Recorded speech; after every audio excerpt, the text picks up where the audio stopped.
우리 중에는 이 신앙생활에 대해서만큼은 아주 오랜 역사와 전통을 가지고 계시는 분들이 참 많이 있습니다.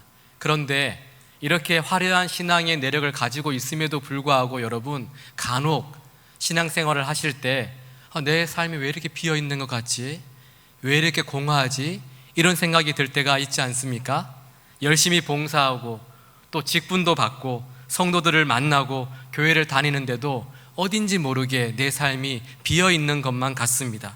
도대체 내 삶에 무엇이 빠져 있길래 하나님을 위해서 시간을 드리고 또 하나님을 위해서 노력함에도 불구하고 삶이 비어있는 것만 같고 늘 영적인 허기를 느끼며 그렇게 살아갈 수밖에 없는 것일까요?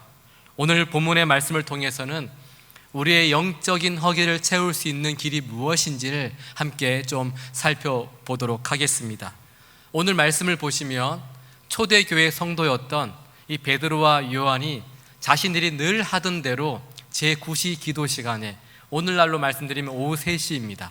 오후 3시에 늘 하던 대로 기도하기 위해 성전에 들어가고 있었던 때였습니다. 마침 그때 사람들이 나면서부터 걷지 못하는 한 사람을 메고 왔습니다. 한 번도 자기 스스로 걸어본 적이 없었던 사람이었습니다. 누군가의 도움을 받아서 아름다운 문이라는 이 미문 앞에서 구걸하던 한 사람이었습니다. 여러분, 아름다운 문 앞에서 전혀 아름답지 않는 사람이 구걸하고 있었다라는 거 좀 어울리지 않지 않습니까?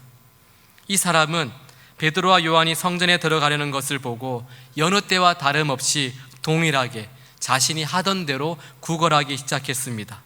아마 지금까지 한 번도 걸어보지 못했기 때문에 그 구걸하는 그 삶이 자기가 살기 위한 최선의 방법이었을지도 모릅니다. 그는 당연히 구걸하면서 베드로와 요한의 주머니에서 뭔가 나오기를 바랬을 것입니다. 그런데 바로 그때 베드로가 요한과 더불어서 그 구걸하던 사람에게 우리를 보시오, 우리를 주목해 보시오, 이렇게 말을 하는 것이었습니다. 여러분, 그 구걸하던 사람이 어땠겠습니까? 이제 저 사람의 주머니에서 뭔가 나오겠지, 막 그런 마음으로 베드로와 요한을 쳐다보았을 것입니다. 바로 그때 베드로와 구걸하던 사람의 눈이 마주친 바로 그 순간, 이 구걸하던 사람의 인생을 송두리째 바꾸어 놓을 어떤 중요한 말이 베드로의 입술을 통해서 선포되기 시작했습니다. 여러분, 6절 말씀인데요, 우리가 베드로가 된 것처럼 한번 읽어보도록 하겠습니다. 베드로가 이르되 은과 금은 내게 없거니와 내게 있는 이것을 내게 주노니 나사렛 예수 그리스도의 이름으로 일어나 걸으라 하고 아멘. 여러분, 베드로가 힘없이 누가 들을까봐 은과 금은 내게 없습니다, 일어나 걸으세요, 여러분 이렇게 확신 없이 말을 했겠습니까? 아마 이렇게 말씀했을 것 같아요. 저는 당신이 기대하고 있는 은과 금은 없습니다. 하지만 내게 있는 이것으로 당신에게 말씀드리고 선포하겠습니다. 나사렛 예수 그리스도의 이름으로 일어나 걸으십시오. 여러분, 이렇게 확신에 차서 베드로가 선포하지 않았겠습니까? 근데 그 순간 구걸하는 사람 입장에서는 어떤 생각을 했을까요? 아니, 뭐 이런 사람이 다 있어? 내가 일어날 수 있었다면 벌써 일어났지, 막 이런 생각하지 않았을까요? 그런데 이런 생각도 할 시간도 없이 베드로가 이 사람을 잡아 일으킵니다. 그랬더니 곧 발과 발목이 힘을 얻어 벌떡 일어나 걷고 뛰면서 하나님을 찬송하는 놀라운 일이 일어나게 된 것입니다. 그런데 여러분, 한번 생각해 보시죠.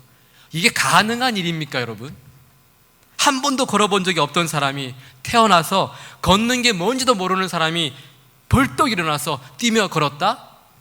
아무리 생각해도 논리적이지 않습니다. 이치에 맞지도 않아요. 이런 비상식이 어디에 있습니까? 여러분, 사람이 걸으려면요, 먼저는 뭘 해야 되는지 아세요? 뒤집기를 해야 됩니다. 그러다가 조금 힘이 생기면 이제 배밀이를 하기 시작합니다. 배를 밀면서 다리에 힘을 좀 주면서 이제 기기 시작해요. 여러분, 긴다고 해서 금방 걷습니까? 아니에요. 이제 걸으려면 어떤 물건을 잡고 이제 한 걸음 한 걸음 이제 걸어봅니다. 그러다가 자신감 있게 손을 놓죠? 걷다가 넘어지고 걷다가 넘어지기를 반복해야 비로소 걷고 뛰며 할 수 있는 것입니다. 근데 오늘 말씀을 보면 곧 발과 발목이 힘으로도 걷고 뛰고 하나님을 찬송했다? 제가 볼 때는 논리적이지 않아요. 이치에 맞지도 않습니다. 그런데 여러분, 그거 아십니까? 하나님께서 하시는 이 비논리적이고 비상식적인 방법이 우리를, 저와 여러분들을 살렸다라는 사실입니다. 레위기를 보시면 이 아론이 대제사장이 되는 위임식이 나옵니다. 이 대제사장 위임식이라고 하는데, 저는 이 아론이 대제사장이 되었다라는 사실을 보고 신선한 충격을 받았습니다. 아니, 이 사람이 대제사장이 돼? 뭐 이런 생각이 드는 거예요. 여러분은 어떠신지 모르겠어요. 모세가 시내산에서 하나님의 말씀을 받을 때 이스라엘 백성들로 하여금 금송아지를 만들어 숭배하게 하면서 이스라엘을 죄악에 빠뜨렸던 장본인, 그가 누군지 아세요? 아론입니다. 이 아론 때문에 이스라엘 백성들 가운데 3,000명이 죽음을 당했어요. 하나님께서 합리적이시라면 이 아론은 대제사장이 되어서는 안 됩니다. 우상 숭배를 주동한 그 사람이 어떻게 여러분 대제사장이 되겠습니까? 그런 자격 없는 사람이었습니다. 흠 많은 사람이 민족의 대제사장이 된다는 것은 정말 말도 안 되는 소리입니다. 그런데 하나님께서는 그 결함투성이의 사람을 대제사장으로 부르시고 세우셔서 이스라엘 민족 전체의 아픔을 대변하고 그들의 기도 소리를 대변하는 그런 믿음의 사람, 대제사장으로 부르시고 사명을 감당하게 하신 것입니다. 이런 하나님의 비합리적인 방법이 세대와 세대를 거쳐서 지금 저와 여러분에게까지 이른 것입니다. 사실 여러분, 죄송한 말씀이지만 저는 한양교회 담임 목사로서 이렇게 말씀을 전할 자격이 없는 사람입니다.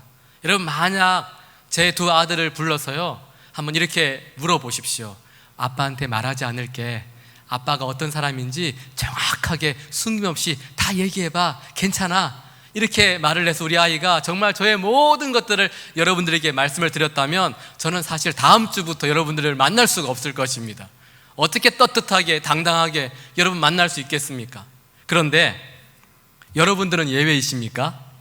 제가 만약에 집사님을 붙들고, 집사님, 남편에 대해서 한번 다 말해보세요. 제가 아무 말도 하지 않을게요. 그랬다면요, 아마 다음 주 우리 한양교회 예배 드리는 분들 한 분도 안 계실 거예요. 부끄럽고 수치스러워서. 성경은 만물보다 거짓되고 심히 부패한 것이 사람의 마음이라고 말씀하고 있습니다. 우리 마음이 그렇게 더럽대요. 그런데 정말 말도 안 되게 이 부패한 저와 여러분의 마음 속에 예수님께서 오신 것입니다. 절대로 들어와서는 안 될 그곳에 우리 주님이 들어오셨습니다. 이런 비합리적이고 비상식적인 일이 어디에 있습니까? 여러분, 우리가 막 급해서 화장실에 갔어요. 근데 화장실 문을 열었더니 변기가 꽉 차서 오물이 막 넘치는 거예요. 여러분, 상상하기도 싫잖아요. 그런데 이 화장실보다 더 역겹고 심히 부패한 내 마음속에, 여러분의 마음속에 예수님께서 오셨다라는 사실입니다. 그 부패하고 더러운 마음과 존재를 깨끗하게 씻어주기 위해서 가장 순결하고 가장 진실된 주님께서 십자가에 못 박혀 돌아가신 것입니다. 너무 비논리적이지 않습니까? 우리의 상식으로 너무 이해가 되지 않지 않습니까? 그래서 우리는 이 하나님의 크신 사랑을 은혜라는 단어로밖에는 표현할 길이 없는 것입니다. 이 예수님의 비논리가 저와 여러분들을 살렸고 이 자리에서 하나님을 아버지로 부르며 예배드리게 만들어 주신 거예요. 이 놀라운 은혜가 지금 말씀을 보시면 나면서부터 걷지 못했던 그 사람에게도 일어났던 겁니다. 얼마나 놀라운 일이었던지 성경을 보시면요, 심히 놀랍게 여기며 놀랄 일이라고 기록하고 있어요. 놀라고 또 놀라운 일이 성경에 기록되었다라는 것입니다. 과연 어떻게 이런 일이 일어날 수 있었겠습니까, 여러분? 베드로와 요한, 이 두 사람이 가진 개인의 권능과 어떤 개인의 달란트와 개인의 능력 때문에 이런 일이 일어났습니까? 그들이 예수님의 제자였기 때문에 특별해서 우리 말로 표현해 보자면 그들이 목사님이고 장로님이고 집사님이셔서 그런 일이 가능했던 것입니까? 성경은 노라고 말하고 있습니다. 아니다라고 분명하게 우리에게 가르쳐 주고 있습니다. 사람의 능력으로 말미암은 것이 아니라 베드로와 요한이 가지고 있었던 그들 안에 있었던 예수 그리스도의 이름이 그 놀라운 일을 일으킨 것입니다. 여러분, 할렐루야 아니에요? 베드로와 요한의 경건의 모습이 아니라 예수 그리스도 그 이름의 능력이 이 걷지 못했던 사람을 일으켰다라고 성경은 말씀하고 있습니다. 사도행전 3장 16절을 보시면 이렇게 말씀합니다. 그 이름을 믿음으로 그 이름이 너희가 보고 아는 이 사람을 성하게 하였나니 예수로 말미암아 난 믿음이 너희 모든 사람 앞에서 이같이 완전히 낫게 하였느니라. 아멘. 예수님의 이름이, 그 이름을 믿음으로 그 구걸하던 사람이 완전히 낫게 되었습니다. 여러분, 베드로와 요한에게는 생명의 주님 예수 그리스도께서 계셨습니다. 은과 금을 가지고 있었던 사람들이 아니라 베드로와 요한은 예수 그리스도, 그분이 평생 걷지 못한 그 아픔을, 그 상처를, 그 덩어리를 안고 살아가던 그 한 사람의 인생을 송두리째 바꾸어 놓았음을 우리에게 말씀해 주고 있는 것입니다. 하지만 여러분, 사실 베드로와 요한을 보시면 처음부터 이런 멋진 모습을 가진 예수님의 제자는 아니었습니다. 여러분, 오병이어의 사건 아시죠? 떡 5개와 물고기 2마리로 5,000명을 주님이 먹이시고 12바구니나 남겼던 그 사건이 성경에 기록되어져 있는데, 이 사건이 기록되기 전에 주님은 제자들에게 배고파하는 군중들을 먹이시기 위해서 이렇게 말씀합니다. 너희들 갈 것 없다. 너희가 가지고 있는 것으로 이 사람들을 먹이라 라고 이렇게 말씀을 하세요. 그런데 대부분의 제자들이 이렇게 반응합니다. 주님, 우리가 가진 것으로는 그들의 결핍과 그들의 배고픔을 채워줄 수 있는 것이 하나도 없습니다. 우리가 가진 것이 없는데 어떻게 저들을 배불리 채울 수 있겠습니까? 사실 이 일이 있기 전부터 제자들은 예수님과 함께하며 예수님께서 하신 놀라운 일들을 보고 성장하고 있었습니다. 백부장의 하인의 중풍병자를 고치신 일도 그들은 보았습니다. 여러분, 예수님께서 백부장의 하인의 중풍병자를 고치실 때 어떻게 고치신지 아세요? 중풍병자를 만나지 않았습니다. 백부장이 이렇게 고백합니다. 주님, 가실 필요도 없습니다. 다만 말씀으로만 하옵소서. 그럼 내 하인이 낫겠습니다. 주님은 가시지 않으셨어요. 그저 백부장 앞에서 말씀으로 그 종을 고치셨습니다. 다른 어떤 것도 필요가 없고 예수님이 계시면 충분하다라는 것을 제자들은 보고 배우고 자랐습니다. 그럼에도 불구하고 이 빈들에서의 그들의 대답은, 주님, 제가 가진 게 없습니다. 저는 아무것도 할 수 없습니다. 주님, 저는 가진 게 없어요. 이 대답이었습니다. 극비야 예수님께서 십자가에 못 박히시기 전 잡히셨을 때 베드로는 주님을 저주하며 부인하기까지 했습니다. 그런데 오늘 본문의 말씀을 보시면요, 이 감동적인 사건 앞에서의 제자들의 모습은 그런 연약한 모습이 아니라 얼마나 멋지고 얼마나 감동적인지 모릅니다. 베드로가 바뀌었습니다. 여러분, 베드로가 달라졌습니다. 베드로에게 무슨 일이 일어났던 것일까요? 성경을 보시면요, 예수님의 부활하심과 성령의 임재를 통하여서 예수님께서 나와 함께하고 계심이 너무나 분명하게 깨달아졌기 때문에 베드로가 그렇게 선포했음을 우리에게 가르쳐주고 있습니다. 예수님이 내 삶에 계신 것이 너무나 실제가 된 거예요. 누가 말하지 않아도 주님이 내 삶에 계신 것이 너무나 분명해졌다라는 것입니다. 여러분, 정말 예수님 믿으면 우리는 베드로처럼 감출 수가 없습니다. 누군가 내 삶에 들어오면요, 그 사람에게는 반드시 변화가 생기기 시작해요. 제가 저희 아이가 어렸을 때 이걸 보면서 정말 확실하게 느꼈습니다. 저희 아이 중에 한 명이 초등학교 6학년 때 좋아하는 여자친구가 생겼어요. 이 아이가 그 여자친구 앞에만 서면 말이 안 나온대요. 너무 떨려가지고. 그러면서 저희 아내에게 그 여자친구의 이름을 이야기하는데 지금까지 한 번도 아빠 엄마에게 보여주지 않았던 그 환한 미소와 그 행복감을 가지고 그 아이의 이름을 이야기하더라고요. 물론 제 아이들 많이 그랬던 건 아닙니다. 저도 그랬습니다. 저는 서울에서, 또 아내는 포항에서 장거리 연애를 했습니다. 서울과 이 포항을 한 달에 몇 번 오고 갔는지 몰라요. 그때 제가 사례비를 한 40만 원 정도 받았었거든요. 교육등록사 사례비로. 여러분, 그 교통비로 다 써버렸어요. 그런데 교통비가 문제가 아니고 거리가 문제가 아니고 시간이 문제가 아니었습니다. 다른 사람들이 볼 때는요, 비상식적인 일이 저에게는 상식이 되더라고요. 그 아름다운 그녀가 저에게 들어오니까 정신을 못 차리겠던 거예요. 여기에 계신 분들도 그러지 않습니까? 아내와 남편이 되기 전에 정말 부모님의 그 반대를 무릅쓰고 여러분 결혼하셔서 이곳에 계시지 않습니까? 사랑하는 사람이 내 삶에 훅 들어오면 절대로 숨길 수가 없습니다. 그런데 여러분, 사람이 들어와도 이렇게 숨길 수가 없는데 하나님이신 예수님께서 내 안에 들어오셨는데 우리의 삶이 어떻게 변하지 않고 가만히 있을 수 있겠습니까? 지금 베드로와 요한은 오늘 말씀에서 예수님이 나에게 들어오심이 확실해졌을 때 내 삶에 어떤 변화가 일어나고 있는지를 분명하게 우리에게 가르쳐 주고 있는 것입니다. 주님으로 충분하다라는 것이 무엇인지, 주님 한 분만으로 충분하다라는 것이 무엇인지를 오늘 말씀을 통해 우리에게 알려주고 있는 것입니다. 여러분, 내가 무엇을 가지고 있든 내 안에 있는 것은 반드시 드러나게 되어 있습니다. 그렇다면 지금 여러분에게 있는 것은 무엇입니까? 지금 여러분들은 살아가시면서 무엇을 드러내고 계시고 무엇을 강조하고 계십니까? 금과 은입니까? 아니면 예수 그리스도 그분이십니까? 여러분, 이 질문은 지금 여러분의 인생을 바꾸어 놓을 수 있는 중요한 질문입니다. 여러분, 한번 여러분 스스로에게 물어보십시오. 나는 지금까지 무엇을 가지고 있었는가? 나는 여태까지 인생 50년, 60년, 70년, 40년을 살면서 나와 자녀와 가족들에게 무엇을 드러내며 살아왔었던가? 지금 자녀를 키우고 있는 분들에게 묻고 싶습니다. 여러분들은 자녀들에게 여러분이 가지고 계시는 중요한 무엇을 자녀들에게 지금 보여주면서 전달하면서 드러내고 있습니까?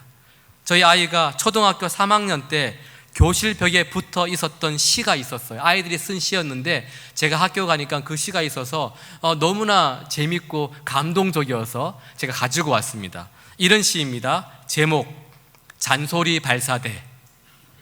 우리 집에는 거대한 무기가 있다.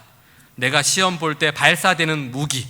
찍찍 붉은 비가 내리면, 틀리면 빨간 펜으로 막 긋잖아요. 찍찍 붉은 비가 내리면 다다다다다다다 발사해 나를 공격한다.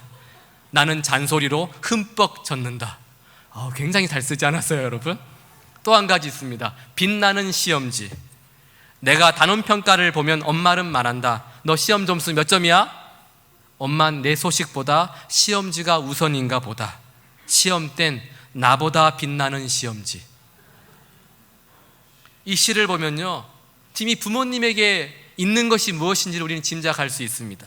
성적에 대한 집착, 근심, 걱정, 아들에 대한 성공, 이것밖에 보이지 않는 거예요. 어떻게 보면 오늘의 세상 가치를 정확하게 보여주는 합리적인 시라고도 우리는 말할 수 있습니다. 또 여기에 계신 남성분들에게 묻고 싶습니다. 여러분, 한 가정의 가장으로서 여러분에게 있는 것은 무엇입니까? 여러분의 아내와 자녀들에게 무엇을 드러내며 살고 계십니까? 가족 상담을 공부하면서 들은 이야기예요. 함께 공부하면서 나누었는데, 아내 되시는 분과 상담을 하는데 남편을 교회 중직자라고 소개하셨습니다. 아마 장로님이셨던 것 같아요. 교회에서 참 칭찬받고 존경받는 분, 매일 성경 읽으시고 매일 큐티하시고 기도하고 헌신하는 분이시라고 그 여성분이 저에게 막 자랑을 했습니다. 그런데 문제는 그렇게 교회에서 존경받는 그 남편이 여러분 가정에서는요, 아내에게 온갖 폭력과 폭행을 저지르고 폭언을 하고 가정적인 어떤 경제적인 그런 폭력을 저지르면서 아내를 무시하면서 자기가 왕이 되어 살아가는 것이었습니다. 가정에서 이 아내분이 얼마나 힘든 삶을 살고 있는지를, 그 아픔을 삼키며 사는 것이 어떤 것인지를 저에게 이야기해 주는 것입니다. 여러분, 교회에서 존경받는 이 중직자 남편, 이 아버지가 가지고 있는 것, 예수 그리스도 정말 맞습니까? 여러분 모두에게 묻고 싶습니다. 우리는 하나님께서 승진시켜 주시고 높은 자리 주시면 갑자기 하나님께 감사와 찬송이 막 고백되어집니다. 아이들이 잘 되고 기도했던 것이 막 대박이 나고 너무너무 잘 풀리며 할렐루야 감사를 외치면서 마치 자기를 좀 자랑하면서 간증하면서 그렇게 우리에게 서로에게 고백하며 살아갑니다. 그런데 여러분, 하나님께서 주신 이 자리와 명예와 직장과 대학과 집과 모든 선물을 여러분의 삶에서 다 걷어내면 여러분 가장 중심에 있는 이 많은 선물들을 허락하신 예수님께서 과연 계십니까? 집사님, 권사님, 장로님께서 가지고 계신 교회의 권위와 전통과 원칙을 다 걷어내면 그 중심에 교회의 주인이신 예수님께서 살아 계십니까? 우리 찬양대 여러분들이 아름다운 목소리와 거룩한 가운을 다 벗어내고 걷어내면 그 중심에 여러분들의 삶에 예수 그리스도 그분이 계십니까? 여러분, 우리는 간혹 주신 선물이 너무 좋아서 선물만 받아보다가 선물을 허락하신 주님을 마음에서 놓칠 때가 너무나 자주 있습니다. 사랑하는 여러분, 우리 주님은요, 내가 받은 선물이 아니라 주님 한 분만으로 충분하다는 그 고백을 듣기를 원하고 계시는 것입니다. 우리를 통해서 나의 권능과 나의 능력과 나의 경건이 아니라, 나의 재능이 아니라 내 안에 계신 살아계신 예수님께서 내 삶과 내 입술의 고백을 통해 드러나기를 원하고 계시는 것입니다. 여러분, 성전 미문에서 구걸하는 이 사람에게는 어떤 인생의 모진 흔적들이 있었겠습니까? 부모님과 이 사람이 어떻게든지 걸어보려고 얼마나 많은 노력을 했겠습니까? 그 노력만큼이나 또 얼마나 많은 좌절을 겪었겠습니까? 원해서 선택한 것도 아닌 이 삶에 대해 그는 얼마나 슬퍼하며 인생을 살아갔겠습니까? 또 사람들과 다른 자신의 모습을 보면서 얼마나 수치스러웠겠습니까? 아마 이 사람의 열등감은 말로 다 표현할 수 없었을 것입니다. 아마 이 사람은 자신이 선택하지도 않은 이 아픔과 상처난 삶을 살아내기 위해서, 이 기구한 운명을 살아내기 위해 정말 자기가 원치 않은 그 구걸하는 삶을 선택해야만 했을 수도 있습니다. 그런데 제가 사역을 하면서 참 많은 분들이 오늘 말씀에 나오는 이 나면수부터 걷지 못한 자처럼 살아가고 있는 것을 보게 되었습니다.